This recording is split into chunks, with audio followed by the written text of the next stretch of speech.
Chapter 3 Interdimensional Travel and You. Hello and welcome to the world of interdimensional travel, the device cried out.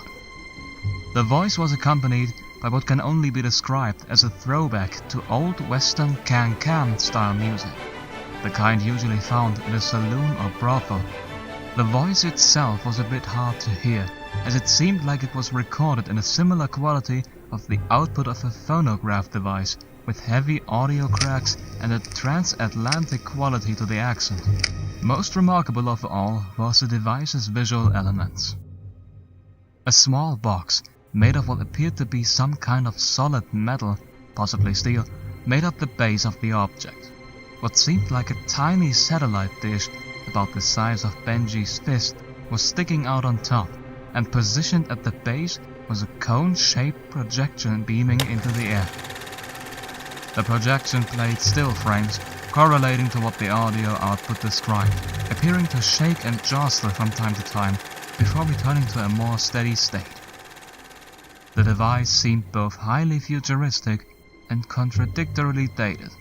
The technology reminded Benji of the distress call from a Star Wars movie, while invoking allusion to health films of the late 50s. The images within the projection played out in scratchy black and white graphics. The film continued. It can be exciting to travel to many places of the multiverse, but it can also be dangerous.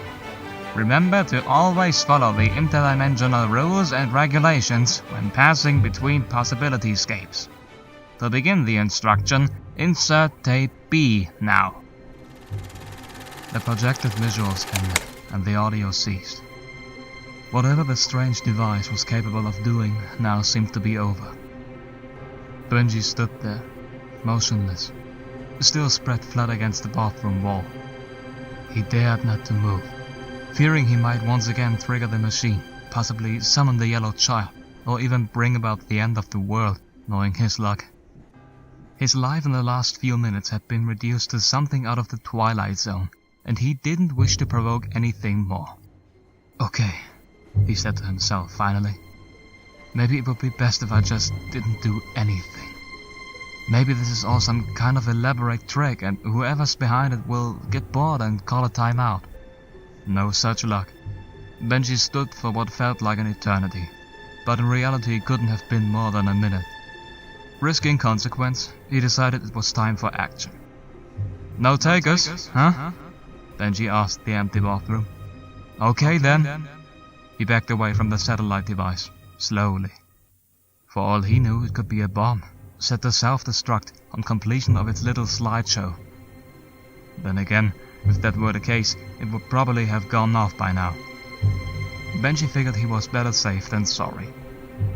Slipping out of the bathroom, he hurried over to the bar and took a seat at the nearest stool. Jesus Christ, he said to himself. So that happened? What was it the movie had said? Interdimensional travel. What did that mean? To the best of his knowledge, Benji had participated in no such thing. He tried to focus on the facts. A door he had walked through opened back into the very room he had just left. He didn't sign up for this interdimensional travel garbage. He just wanted to go home. Home. The meaning of the word had changed so much in such a small time span. He thought back to that first night. The night he stormed out of his mother's house late one evening. His stepfather having drunkenly screamed at him until he could take no more and locked himself away in his room. Still fuming from the encounter, Benji had gathered up his essential belongings into a weathered old knapsack and slipped out the window. He remembered how he had left the door to his room locked, figuring any attempts being made to break the door down before trying to look for him would buy him some time. Pending, of course, they hadn't thought to check the driveway for the missing Plymouth first. When he had found that roadside diner all that time ago, it was a strange sense that would creep over him throughout the course of the first meal. Again, it could have been that he had arrived hungry, but on its completion the food had changed Benji. He had been so nervous, so angry, and yet so justified in storming out of that place. The food had been warm, and had radiated its filling glow from the inside out. With the clarity he had briefly questioned would ever return to him, Benji had calmed down and came to a conclusion that night. He would return to that broken home he had escaped from. But this place would always be a kind of safety to him. Something about it felt very neutral, a kind of no man's land, an unclaimed middle ground, a purgatory between one extreme and another. A place a guy could catch a break and collect his thoughts. A chance to realign. Now it seemed closer to a hell. Stepping down from the bar stool, Benji turned toward the back door of the diner. Should I even risk it? He thought aloud, wondering what surprises may wait for him on the other side. It would probably be more of the same, which in its own right worried him even worse. Surely this couldn't go on forever, he thought. There must be some kind of end to it all somewhere. He had only gone through the door twice. Or was it 3 times? He had already forgotten. Didn't seem important enough. The reality of the situation, as unreal as it was, seemed as if he simply did not go through enough times. Whatever enough was. Benji decided it was as good a possibility as anything else. As he made for the door, the end of the hallway seemed to expand as he moved along the booths. The illusion of this, he had tried to assure himself, was simply an optical trick brought on by the repeating motive of the diner's design. Identical booths lined under identical windows looking out over a seemingly endless stretch of vacant desert. Even the hexagonal pattern of the carpet tessellated in a never-ending stretch below his feet as he shuffled to the far end of the diner. This is the sound of one hand clapping, Benji thought bitterly, reflecting on all the contradictory euphemisms he had heard in his high school philosophy class. Like an ocean always moving, yet never going anywhere. Or like that famous illustration of the stairs that impossibly led into one another. Reaching the back door, he grabbed the doorknob and gave it a twist. Unsurprisingly, it turned, and the door slid open. Equally unsurprising at this point, only the diner, vacant save for the flickering projection people, stood waiting silently on the other side. What am I missing? Benji wondered to himself as the door closed softly behind him. He felt a new wave of frustration swelling up inside him, when a sudden epiphany rose up in his mind. Benji quickly made for the restroom, pushing the door open and glancing towards the mirror hanging over the sink. His reflection stared back at him. "What?" Benji exclaimed. "But I don't... He had been expecting a note. A single piece of computer paper held against the mirror with a solitary strip of clear scotch tape. Instead there was nothing. Just his reflection, and a great many red streaks along the walls, forming a series of hash marks that were equally mysterious in origin, however not as many as had been present before. Through the clouds of his growing frustration, Benji realized the amount of hash marks that littered the walls were nearly cut in half. While not taking into full account the precise number they added up to, he could clearly see the groupings themselves were spread to just over half the bathroom interior, again excluding the fixtures, tapering off towards the back. It seems like whomever had been responsible for making the marks in this bathroom was not as determined as the first time, though just as hurried and sloppy. The marks themselves held no obvious significance. In usual cases, hash marks were used to keep track of a number, an amount of times an event occurred, or quantity of objects in a given situation, to which end these marks gave no inference. Still, having been reduced to nearly half the amount of the first bathroom's number, well, it was something. To what degree of importance that something applied to, if any, was still yet to be determined. Confused as ever, Benji turned to exit the bathroom. He pulled open the door and heard it close behind him. He walked towards the bar and considered having a seat at one of the stools, when a sudden odor stopped him in his tracks. What is there? He thought to himself, and sniffing the air, trying to place the aroma against his experience of known smells. It was unpleasant, to say the least, downright offensive. For a moment he thought something in the diner could be on fire. Possibly something in the kitchen. Only the smell wasn't that of smoke or any kind of food burning. Quite the opposite. It seemed more like something had spoiled, gone past its prime before getting the chance to be cooked at all. Then it dawned on him. Eggs. It smelled like rotten eggs.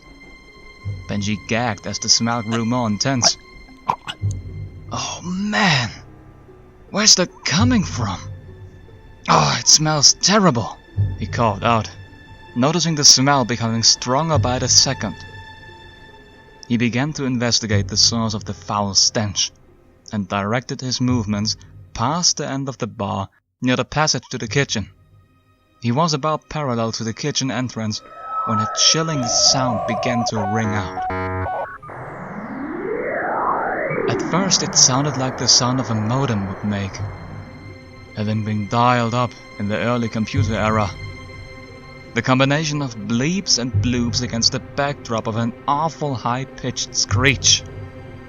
The sound continued as an overcast of static swelled up and overpowered the noise.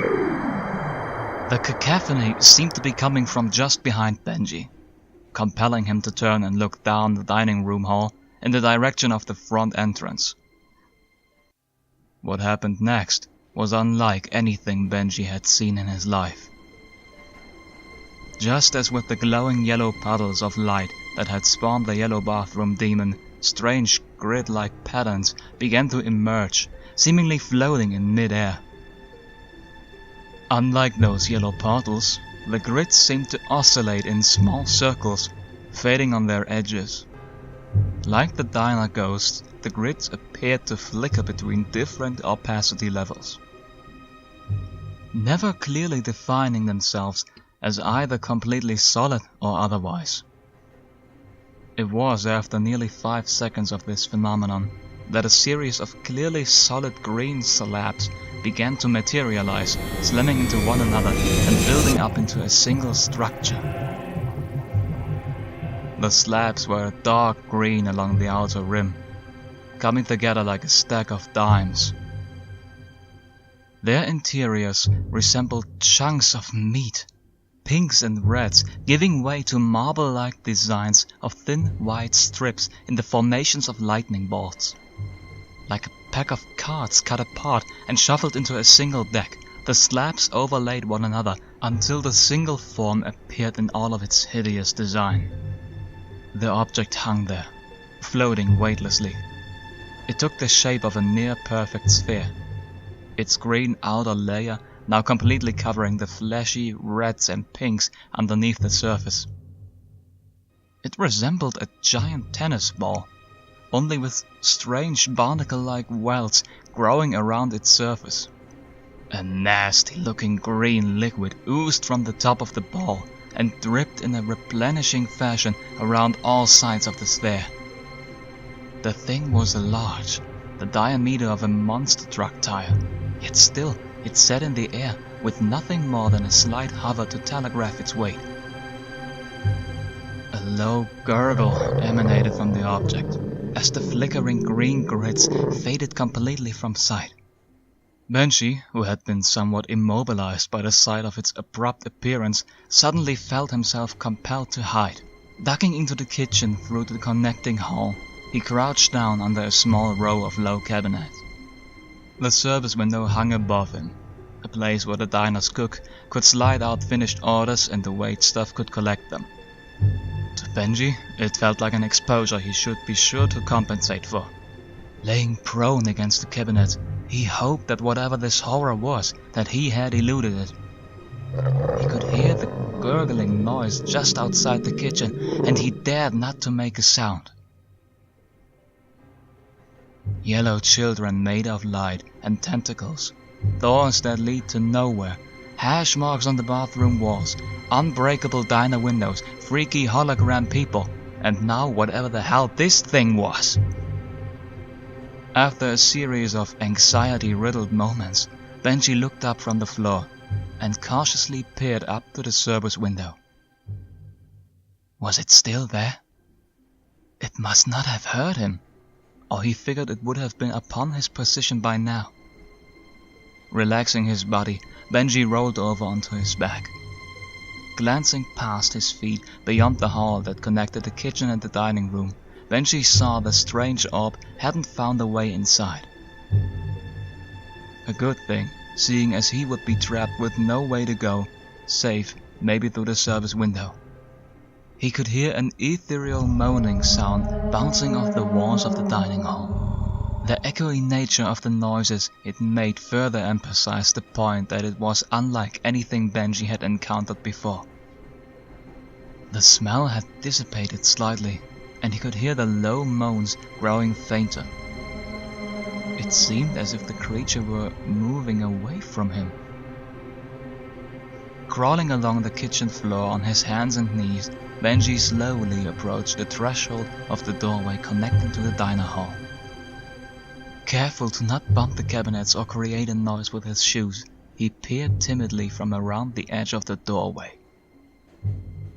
Glancing first back towards the direction of the front door along the stretch of the bar, he could not locate the dripping green mass. His eyes darted back down in the other direction of the back door just beyond the booths. He saw it, hanging in the air just in front of the door. Dripping that thickly consistent green goo, the orb began to rotate around slowly. Benji could see 3 deep slits converging into a single point. From what he could tell, the orb had no physical characteristics other than these slits and the barnacle-like structures that dotted the surface in varying clusters. Reminiscent of the severe acne breakouts some of the kids and Benji himself at times would exhibit back in his high school days. The usual features were not present. No eyes, ears, nose or mouth that Benji could distinguish. Along the 3-pronged slit was a raised perimeter of fleshy purple tissue. Benji imagined these could be some kind of lips, although they didn't seem to function like any lips he had ever encountered before. The orb continued to growl and float along the diner hall. It seemed to be searching for something. It would move from booth to booth, rotating left and right at a slow, leisure pace. It bounded back towards Benji's position, and he quickly pulled back from the edge of the doorframe. Despite the lack of visible eyes, it seemed to navigate the diner fairly well. It did not bump into any of the walls or furnishings, and sauntered along at a slow and steady pace, stopping briefly and unpredictably to investigate a specific detail of the environment, seemingly at random. The thing seemed to utilize no conventional form of flight, yet despite this, floated around with a slight bobbing effect. To Benji, it reminded him of a balloon. The biggest, most hideous balloon he had ever witnessed. The creature passed beyond the view of the kitchen hall doorway, and Benji slowly peeked out from hiding and continued to watch it. His mind was racing with questions. What was this thing? How did it fit into what was going on? And most importantly, was it dangerous? Its size made it seem intimidating enough, but the sheer puzzling aspect of how such a hulking mass could hang in the air with no obvious signs of propulsion gave the beast a kind of grace. It was a hypnotic sight to witness.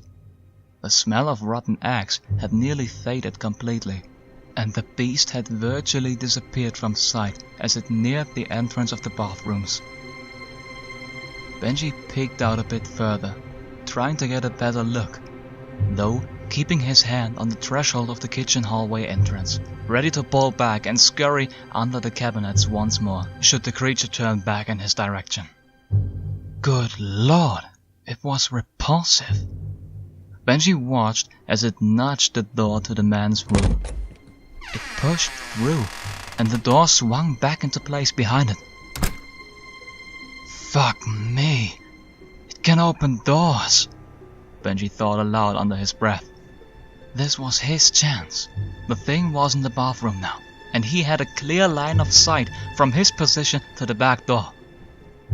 It was a good 30 or so feet, but he felt he could get to it in a matter of seconds. He tried to keep quiet, and had done so for the first few steps as he rose to his feet and made for the door. He found his legs were shaky, a combination of fear and rising to his feet from the floor. Feeling his courage betray him, Benji opened into a full-on sprint, his shoes thudding muddily on the dining room carpet. He had anticipated the beast to come bursting from the man's room and start tearing down the hall after him, but on reaching the door and glancing quickly over his shoulder, found only an empty diner, excluding the flickering ghosts. Impulsively deciding it best not to press his luck, Benji twisted the door handle and pushed through to the other side. The familiar front end of the diner stood silent all around him. He heard the door close onto its frame, presumably sealing him in as it had time and time before. It was at about this point where Benji, feeling he had given the beast the slip, though not entirely sure of the fact, noticed something he had failed to see before. Here he was, again in the same diner he had failed to exit again and again. Only this time he noticed a dramatic change. Benji was staring into the face of death.